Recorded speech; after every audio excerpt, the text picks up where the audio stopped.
Middle east में America की बढ़ती मौजूदगी ने अब एक नए तनाव को जन्म दे दिया है। दरअसल अमेरिका ईरान के करीब अपने ताकतवर विमान वाहक पोतों को तैनात कर रहा है। ऐसे में अमेरिका के विमान वाहक पोत जैसे अब्राहम पहले से ही वहां पे मौजूद हैं, साथ ही अब गेराल्ड आर फोर्ड को भी वहां पर तैनात किया जा रहा है, जो इस बात का संकेत है कि अमेरिका अब सिर्फ कूटनीति ही नहीं बल्कि सैन्य विकल्प भी खोले हुए है। अमेरिका और ईरान के बीच लड़ाई का खतरा लगातार मंडरा रहा है। दोनों देशों में परमाणु वार्ता फिर से शुरू होने के बावजूद अमेरिका का ईरान पर हमला हो सकता है।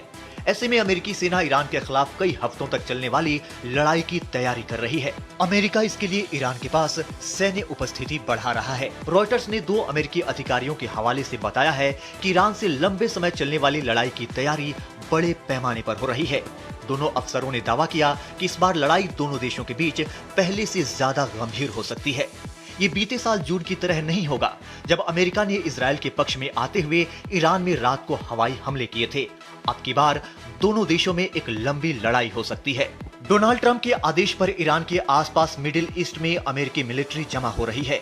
ट्रंप ने इस हफ्ते मिडिल ईस्ट में एक और aircraft carrier USS Gerald R Ford भेजने का आदेश दिया।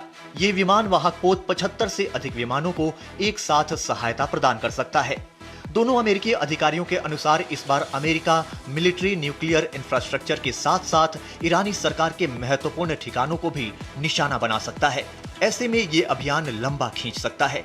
अमेरिकी पेशबंदी के बीच ईरान के कुख्यात रेवोल्यूशनरी गार्ड ने भी चेतावनी दी है कि ईरान पर हुए हमले जवाब क्षेत्र में मौजूद अमेरिकी मिलिट्री बेस पर हमले से होगा।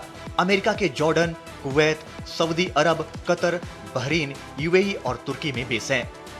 अब सवाल यह है कि अमेरिका की तरफ से जारी जो भी गतिविधि जारी है उसकी वजह से क्या अब दबाव की रणनीति पर अमेरिका आगे बढ़ रहा है या मिडिल ईस्ट एक नए वॉर यानी कि युद्ध के मुहाने पर खड़ा है।